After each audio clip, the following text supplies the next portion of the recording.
Boa noite a todos. Para que possamos iniciar a palestra de hoje, por favor, fechem os olhos. Nós agradecemos, meu Pai, por estarmos reunidos nesta casa de luz, onde os amigos espirituais nos acolhem, nos transmitem seus fluidos balsâmicos e salutares, também as suas inspirações, que nos fazem crer cada vez mais no poder de Deus. Que eu possa contar com Erasmo no decorrer deste trabalho e que possamos nos envolver com os ensinamentos do amado Mestre Jesus, nos purificarmos com Jesus, nos transformarmos em reais seguidores do Mestre. Graças a Deus, graças a Jesus. E a palestra de hoje tem como tema o cristão perante o mundo. A base desta palestra é o Evangelho de Mateus, capítulo 10. E Jesus chama seus discípulos para pregar que o reino dos céus está próximo. Ele também fala aos discípulos que eles deveriam curar os enfermos, ressuscitar os mortos, expulsar os demônios e purificar os leprosos.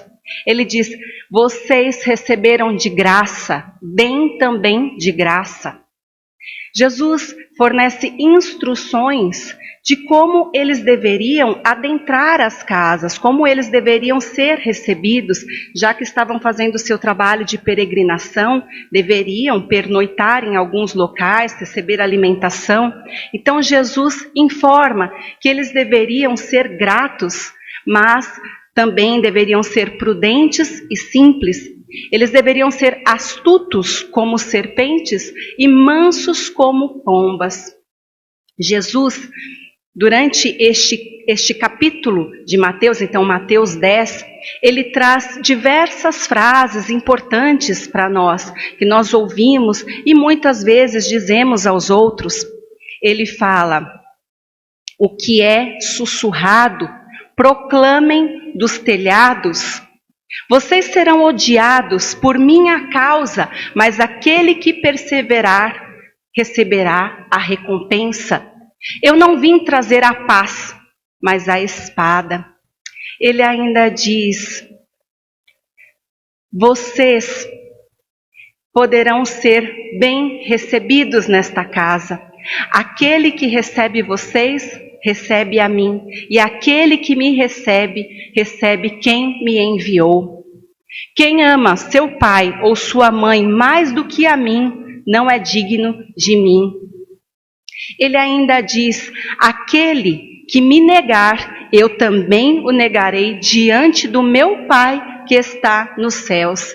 E entre muitas outras coisas, ele fala: aquele que der a vocês um copo de água fria, porque são meus discípulos, não perderá a sua recompensa. É um capítulo belíssimo, onde Jesus realmente instrui os seus discípulos no trabalho de peregrinação e no contato com seus semelhantes, com aqueles que iriam acolhê-los. Então, nós temos informações de que o mundo é cada planeta sendo habitado.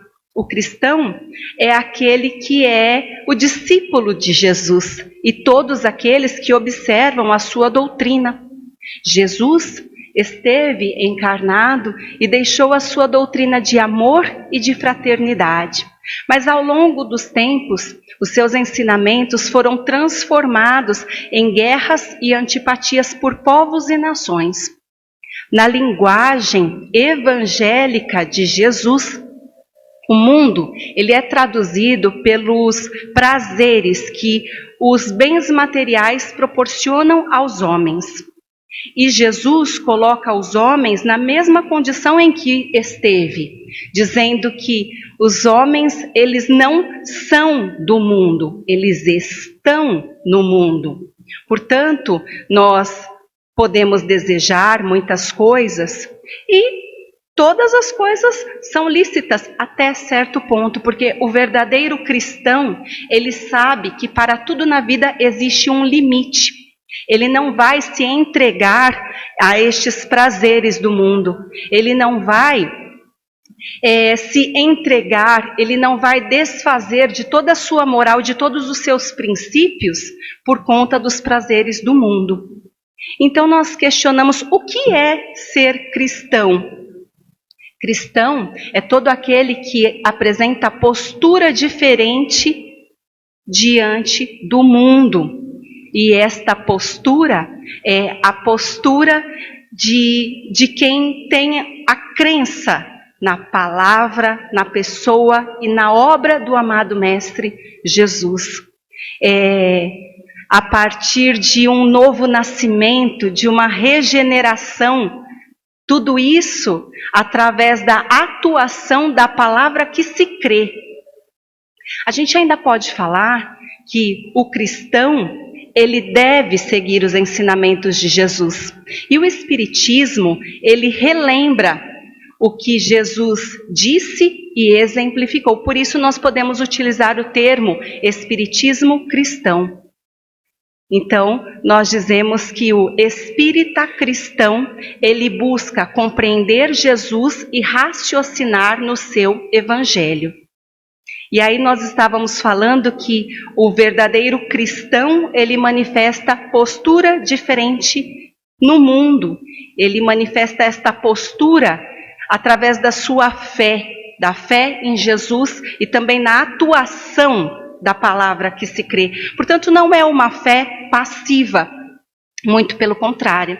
É uma fé de ação, de atitude, de quem é realmente um seguidor do Mestre Jesus. E aí nós nos lembramos da segunda carta aos Coríntios, capítulo 5, versículo 17.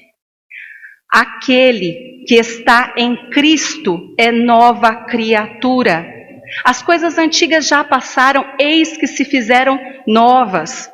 Portanto, somente aquele que está em Cristo é uma nova criatura. E sim, o que ficou para trás já está no passado. A partir do momento que a pessoa se converte para Jesus, ele se preenche de Jesus e de todos os seus ensinamentos, ele já se reformulou, ele já se transformou e a sua caminhada será totalmente diferente. Então, esta pessoa, ela também deve perdoar-se, ela deve conscientizar-se de que ela já está reformando-se, já está renovando-se em Jesus. Nós ainda podemos questionar, mas como podemos nos tornar verdadeiros cristãos? Apenas o exercício da fé viabiliza a conquista. Portanto, é apenas estudando o Evangelho, é apenas se envolvendo com as obras de Jesus, construindo dentro de si este Jesus que é tão excepcionalmente amoroso e bom e justo, assim como o verdadeiro Pai o é. Quando nós conseguimos construir este Jesus dentro de nós, nós estamos fundamentando a base da fé dentro de nós. E aí sim, nós começamos esta conversão.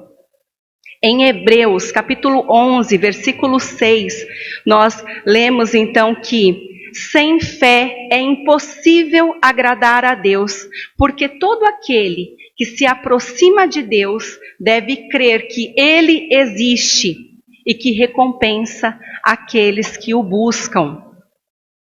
Mas existem duas expressões que definem o novo nascimento. Este novo ser que nós nos transformamos a partir de Jesus. E estas duas expressões são arrependimento e conversão.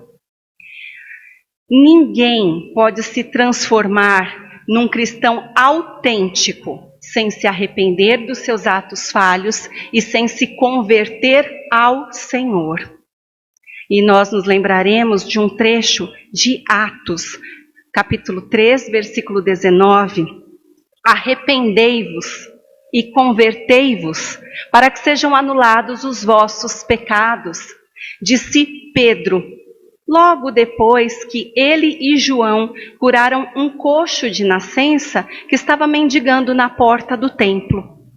E Pedro, ele discursava para o povo que estava ali perto do templo, dizendo exatamente isso, que o povo havia entregue Jesus à crucificação e libertado Barrabás. Então, por isso ele diz, arrependei-vos e convertei-vos, para que sejam anulados os vossos pecados. E é exatamente com isso que nós vamos nos deter. Pensarmos, refletirmos exatamente sobre todos os atos. Nós aqui sempre falamos sobre reforma íntima e dizemos que a melhor forma de progredirmos é realizando o melhoramento individual, melhoramento de si mesmo. Santo Agostinho sempre nos informa, e no Livro dos Espíritos, questão 919, ele nos dá informações sobre isso, que diariamente nós devemos então analisar os atos que fizemos. Todos os nossos atos diários devem passar por nossa consciência para que possamos examinar exatamente o que fizemos, para sabermos se precisamos melhorar, onde precisamos corrigir estes atos. Então, o ideal é que exatamente possamos refletir sobre toda a nossa conduta, de toda a nossa vida, e avaliarmos se ficou alguma coisa para trás que nos persegue e não nos permite nos entregarmos inteiramente de alma limpa ao Senhor, o que poderia nos impedir a sermos considerados por nós mesmos como cristãos autênticos. E é aí que nós temos que nos arrependermos e nos convertermos. O problema do ser humano é justamente isso, são os seus atos falhos que o distanciam de Deus e que anulam os seus valores morais e espirituais. Mas é com o Evangelho que nós podemos construir um novo ser, eliminando essas mazelas, nos reformulando.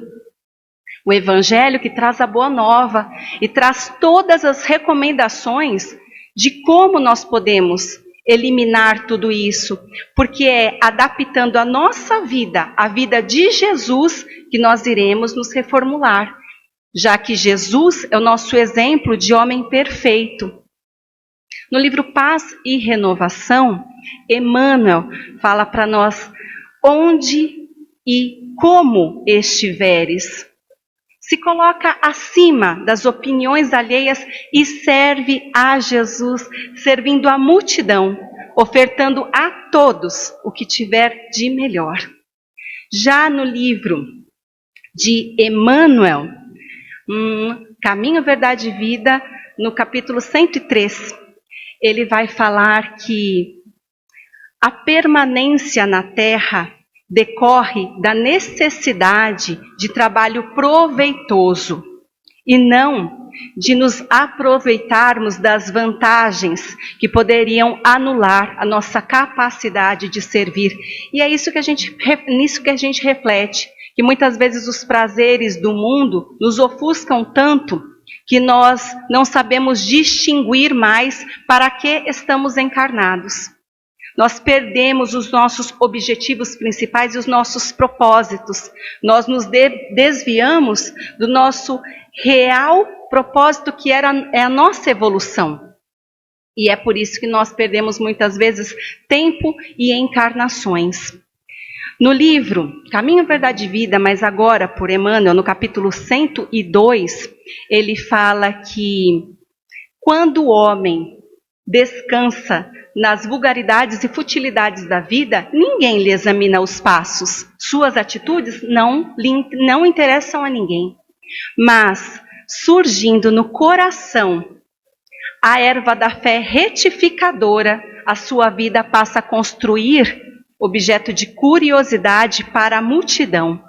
Resta ao cristão cultivar propósitos sublimes e ouvir do Mestre, primeiro a erva, depois a espiga e por último o grão cheio na espiga.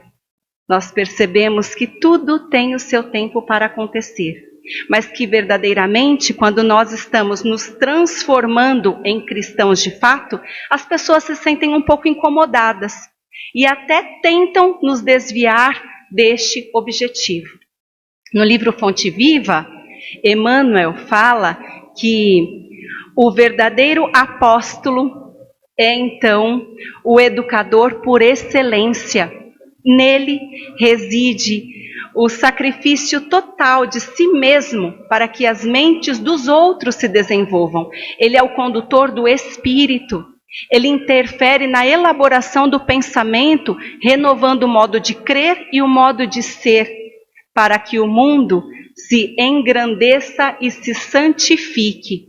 E nós aprendemos muito com inúmeros apóstolos de Jesus, muitos encarnados, inúmeros desencarnados, seres de luz que nos transmitem os ensinamentos reais com os quais nós podemos realmente aprender.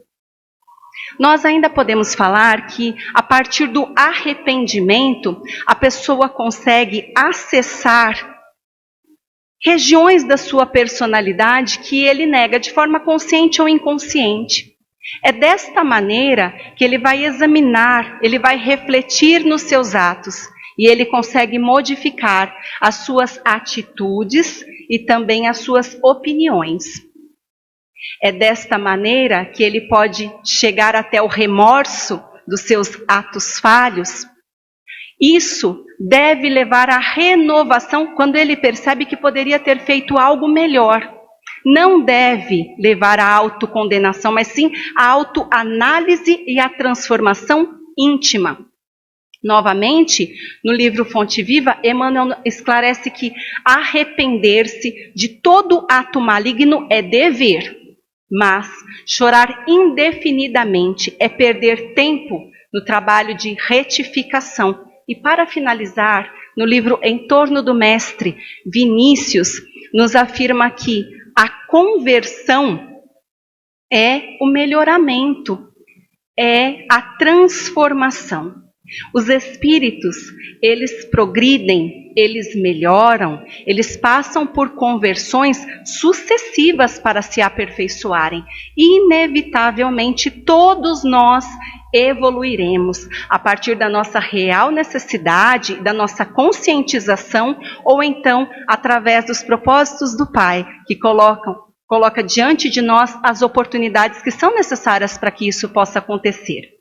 Vinícius também nos lembra que Saulo transformou-se em Paulo e apresentou então uma conversão sobre todos os seus valores, transformando em algo totalmente diferente daquilo que era.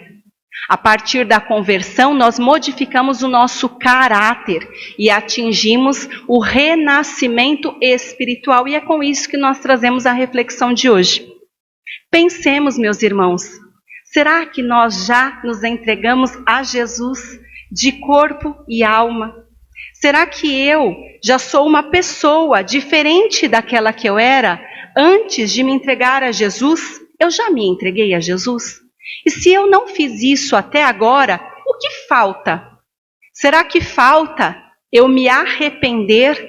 Eu ter a real convicção de que eu, de alguma forma, prejudiquei alguém ou a mim mesma, ou até mesmo, de alguma forma, infringi as leis do Pai?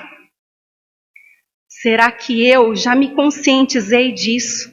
Eu me arrependi, mas eu vivo me punindo. Então eu não permito que Jesus adentre a minha vida, porque eu ainda estou me condenando. Eu preciso me libertar destas amarras. Me arrepender sim, me conscientizar sim, mas não para me punir indefinidamente. Me entregar aos braços de Jesus é compreender todos os seus ensinamentos. O primeiro deles é o amor. O segundo deles é o perdão. E nós chegaremos até a caridade.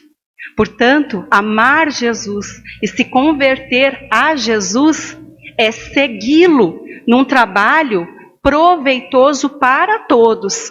Ninguém será um verdadeiro cristão diante deste mundo sem a obra ativa da caridade. Eu não posso dizer que eu sou seguidora do Mestre se eu vejo alguém passando fome ou sentindo frio. Eu falo sempre isso aqui. Nós manifestamos a nossa fé e o nosso amor a Jesus e a Deus quando nós amamos os nossos semelhantes. Então, que possamos nos entregar ao Mestre Jesus ativamente e sermos apontados por todos como cristãos de fato. Eu agradeço a oportunidade que me foi dada. Por favor, fechem os olhos. E nós agradecemos, Pai, por Jesus, por todas as ocasiões que temos de conhecê-lo. Ó, meu Senhor, nós sabemos que tantos nunca ouviram falar do Mestre. Neste momento, alguns espíritos que estão aqui na casa e se surpreendem que neste local falamos tanto de Jesus o tempo todo, meus irmãos. E nós, meu Pai amado, que possamos assimilar Jesus, que possamos ser Jesus por aí, amando, perdoando, entregando a todos o nosso melhor, sermos cristãos ativos. Eu agradeço a Erasmo por mais este trabalho. Graças a Deus, graças a Jesus. Obrigada a todos, paz e luz.